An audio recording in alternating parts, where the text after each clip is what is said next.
The decision to separate was mostly mine. This was back in, I believe, July of 2020. It's hard to not go into specifics and get the gravity across. Like, this was not just a flippant, like, oh, I'm just not happy for the last, couple of months, so I just made this life-altering decision. We actually bought a travel trailer and tried to go out and camp with our kids and tried to make things work that way. And unfortunately, it was clear that it was not going to work. It's like a switch flipped. I can remember the exact moment and exactly where I was sitting and exactly what I was saying. And I was just like, you know what? I can't. Both of us agreed to try to not involve lawyers, not involve legal fees, not draw this out. Our intention was both to be very amicable. It's really hard to wrap your head around the life that you built and that you were building for so long. And then to have to be the one to decide that that's not what you're gonna do. And you're actually gonna pivot and go a whole different way. It's terrifying. You have to just ride the roller coaster. There's no other way around it.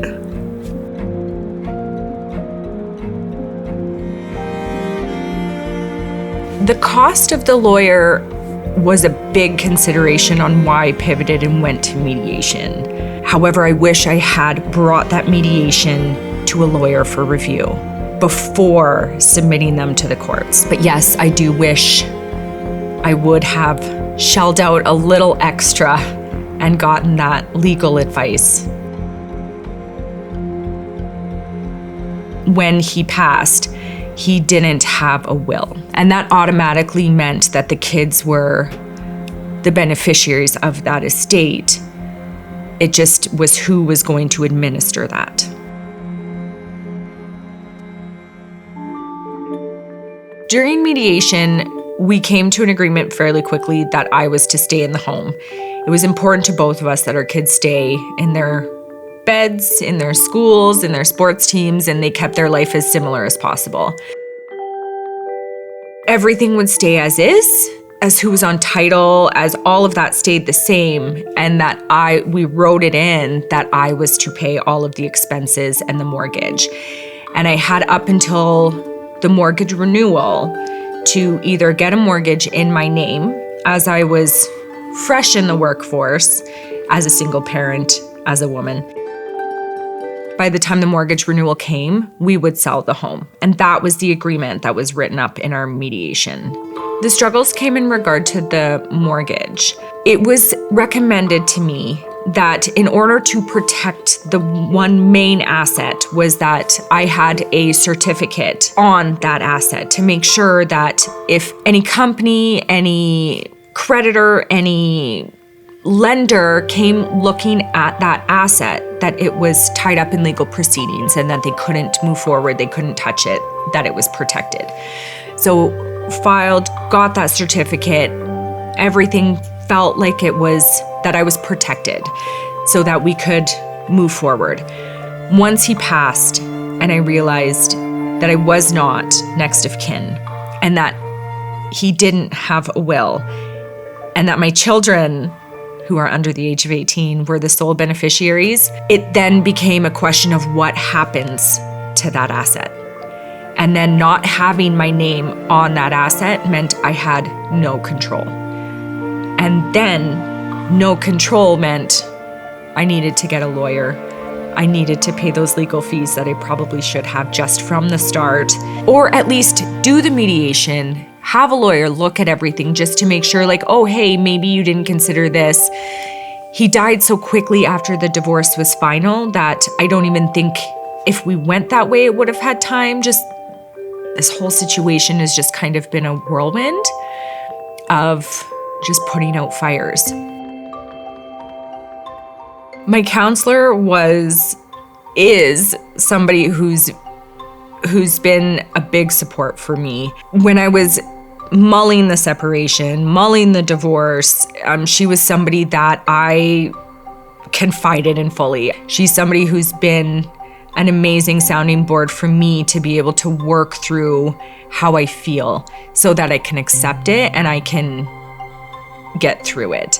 Not to say that it made any of it easier, but it made me more confident in my decisions to be able to work on that mental health aspect.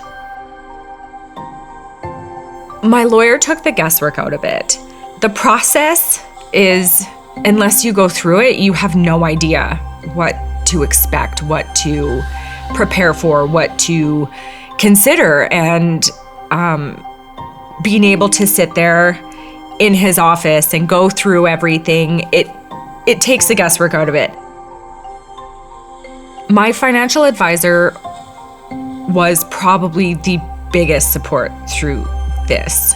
Not knowing a lawyer personally, she got a referral for this lawyer. There was referrals in that industry of people that we could use and that were vouched for.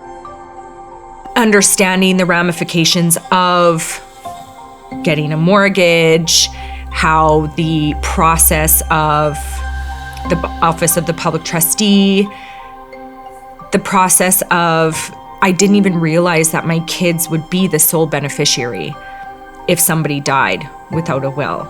That was something I had no clue about. I had next of kin. I didn't understand it. Administrator of an estate, I didn't know what that meant either. So my financial advisor walked me through that, helped me understand it. It was, something where I'm sitting there and we're talking about all of these different terms, and then I just cry my eyes out. So it was somebody that I've had a relationship with and that I trust to kind of lead me through this.